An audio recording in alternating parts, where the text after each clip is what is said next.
It is time to speak frankly about the big issues facing the European Union, because our European Union is not in a good state.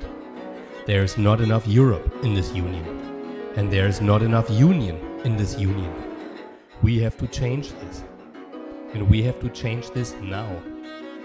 Whatever work programs or legislative agendas say, the first priority today is and must be addressing the refugee crisis. Since the beginning of the year, nearly 500,000 people have made their way to Europe.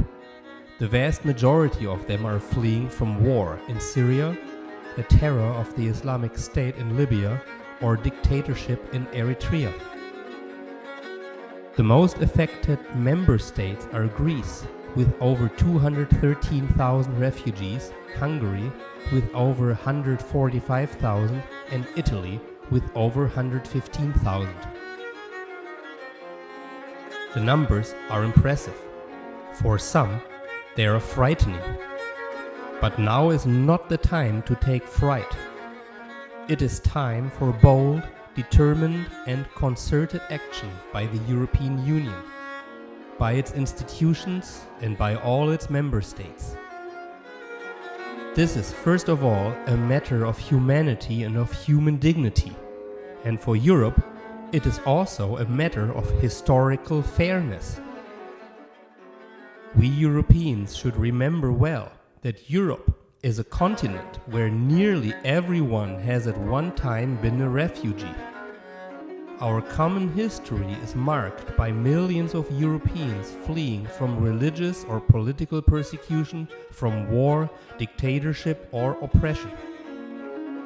Huguenots fleeing from France in the 17th century. Jews, Sinti, Roma, and many others fleeing from Germany during the Nazi horror of the 1930s and 1940s. Spanish Republicans fleeing to refugee camps in southern France at the end of the 1930s after their defeat in the Civil War. Hungarian revolutionaries fleeing to Austria after their uprising against communist rule was oppressed by Soviet tanks in 1956. Czech and Slovak citizens seeking exile in other European countries after the oppression of the Prague Spring in 1968. Hundreds and thousands were forced to flee from their homes after the Yugoslav wars. Today, I call for a European diplomatic offensive to address the crises in Syria and in Libya. We need a stronger Europe when it comes to foreign policy, and I am very glad that Federica Mogherini, our determined High Representative, has prepared the ground for such an initiative with her diplomatic success in the Iran nuclear talks, and that she stands ready to work closely together with our member states towards peace and stability in Syria and Libya. To facilitate Federica's work, today the Commission is proposing to establish an emergency trust fund starting with 1.8 billion euros from our common EU financial means to address the crises in the Sahel and Lake Chad regions, the Horn of Africa and the North of Africa.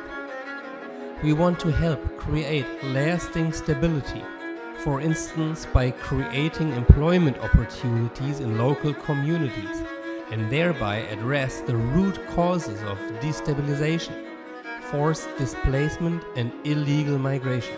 I expect all EU member states to pitch in and match our ambitions.